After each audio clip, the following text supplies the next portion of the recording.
To add on to that, I think in Virginia, Democrats are very good at winning kind of statewide or the national elections, but I think for a long period of time we don't do enough outreach at the state, or sorry, at the local, small community and county level, especially with state representatives down in Richmond, I think.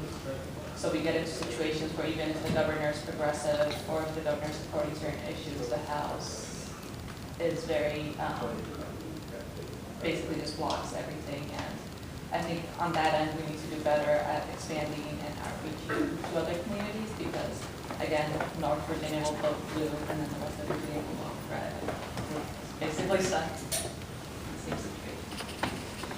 Yeah, and I think one of the things that we really want to push is the idea that local and state elections matter. I think one of the things the Progressive Coalition has gotten better about is showing up every 4 years, though we didn't do it well enough this year in a lot of states. But when you think about the things that most affect people's lives, like schools, community policing, even a lot of public health issues, they're really done by your local government or your state government. And one of the things that I found exciting at the march this last weekend, and something I found concerning, two things I thought were really exciting on the march. One was the sheer size. We have to remember we are the majority. We have to show that we are majority, and we have to show that we will resist.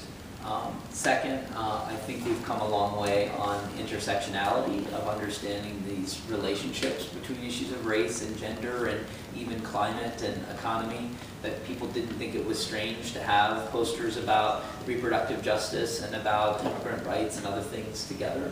And I think that's progress. Always continues to be some turf battles, but there. The thing that I found concerning was how many Virginians that I talked to that day on the Mall, I was out for about 7 hours just interviewing people, had no idea a governor's race was even going on. And that's a problem. The energy in my mind right now is not in the political parties, it's in the movements. The shift we saw, if I can be blunt, those of you know me know how much I love President Obama. DACA didn't happen because of President Obama, it happened because of you. It happened because movements organized and changed the political calculus. If you look through American history and world history, movements change the sense of what's possible, and politicians work within the possible. And so I think that movement, we've seen several movements that have really changed conversations in recent years.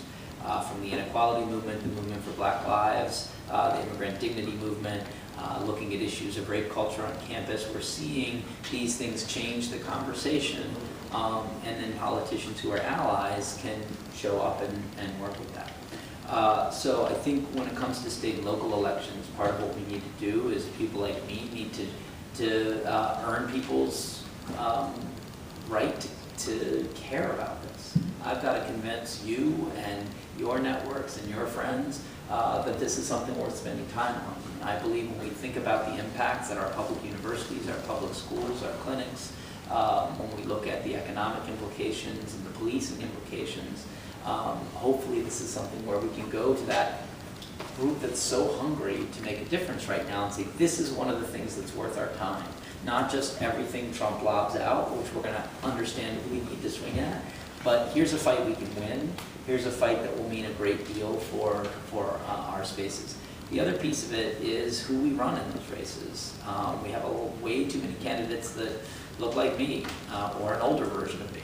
And I think when we can convince younger, more diverse candidates to run in races instead of the same people from the same mold, then we get people excited as well because they feel ownership over the process. My hope is sort of a double bet on this new, more millennial progressive coalition. One, I've got to convince people to care about a state race. Two, to some extent, I have to convince people to care about a primary. And I do think there are a lot of people who feel like they get to the end of an election and aren't that excited about who they're voting for, but have to go out and get everyone organized. Well, here's a chance to help shape, not just choose the candidate, but shape the campaign that you'll be fighting for. And we certainly going to be a very open source campaign where we try to take that movement energy, be an ally,